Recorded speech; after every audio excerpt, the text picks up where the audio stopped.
ঊনকোটি জেলার ডেমডুমে মঙ্গলবার আয়োজিত হলো এক সুবিশাল জনজাতি সমাবেশ। এডিসিকে সঙ্গে নিয়ে বিকশিত ত্রিপুরা গড়ার অঙ্গীকারকে সামনে রেখেই এই সভার আয়োজন করা হয়। প্রধান বক্তা হিসেবে উপস্থিত ছিলেন রাজ্যের মুখ্যমন্ত্রী অধ্যাপক ডক্টর মানিক সাহা। সভায় বক্তব্য রাখতে গিয়ে মুখ্যমন্ত্রী বলেন, রাজ্যে কখনো ট্রিপ্লাল্যান্ড আবার কখনো গ্রেটার ট্রিপ্লাল্যান্ডের নামে সহজ সরল জনজাতি ভাই বোনদের বিভ্রান্ত করা হয়েছে।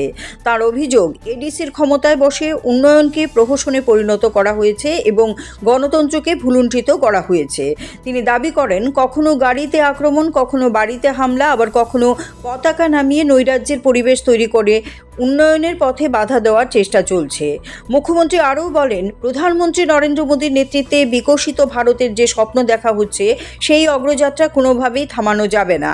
তিনি জনজাতি এলাকাগুলিতে উন্নয়নমূলক কাজ দ্রুত এগিয়ে নিয়ে যাওয়ার আশ্বাস দেন এবং সকলকে শান্তি ও গণতান্ত্রিক পরিবেশ বজায় রাখার আহ্বান জানান। সভায় রাজনৈতিক তাৎপর্যপূর্ণ ঘটনাও ঘটেছে। বিভিন্ন দল থেকে মোট 215 জন ভোটার ভারতীয় জনতা পার্টিতে যোগদান করেন বলে দলীয় সূত্রে জানা গেছে। তাদের হাতে দলীয় পতাকা তুলে দেন নেতৃত্ব। সমাবেশকে কেন্দ্র করে এলাকায় ব্যাপক উৎসাহ লক্ষ্য করা যায়।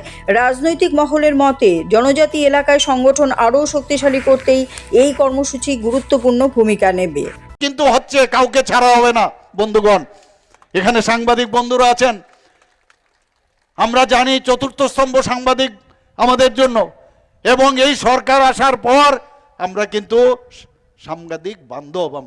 আমরা যেমন সব মানুষের বান্ধব, সবকা সাথ সবকা বিকাশের যে বাজেট এবার এসছে, আমরা সাংবাদিক বান্ধব।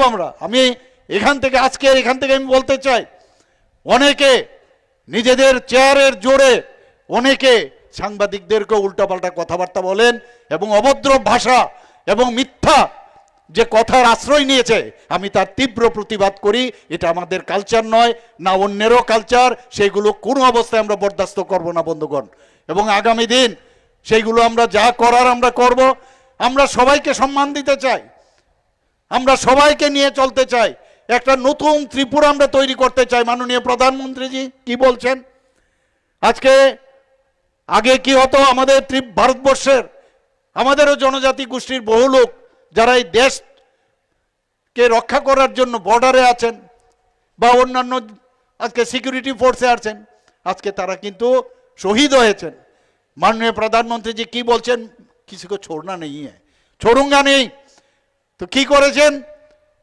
একদিকে আমাদের উনি অপারেশন সিন্দুর এবং 26 জন যে নাগরিককে ওরা দেখে ধর্ম দেখে তাদেরকে যেভাবে ওনাদেরকে খুন করেছেন, এই 26 জন নাগরিককে তাদের হত্যার যে প্রতিবাদ করার জন্য, তার বদলা নেওয়ার জন্য 26 মিনিটে 9টা যে ঘাঁটি আছে 100 কিলোমিটার ভিতরে ঢুকে সেখানে সেই ঘাঁটিগুলোকে ধ্বংস করেছে বন্ধুগণ।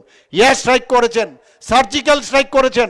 আপনারা সবাই জানেন, একদিকে দেশকে শক্তিশালী করছেন, আজকে ভোকাল ফর লোকালের কথা বলছেন, আজকে আমাদের বিকশিত ভারত জি রামজি করছেন, এবং সমস্ত যারা গ্রামগঞ্জের যারা আছেন, আমাদের 75% গ্রামের লোক আমাদের রাজ্যের এবং আমাদের দেশের, তাদের উন্নয়নের কথা বলছেন। 100 দিনের কাজ থেকে আজকে 125 দিন করা হয়েছে।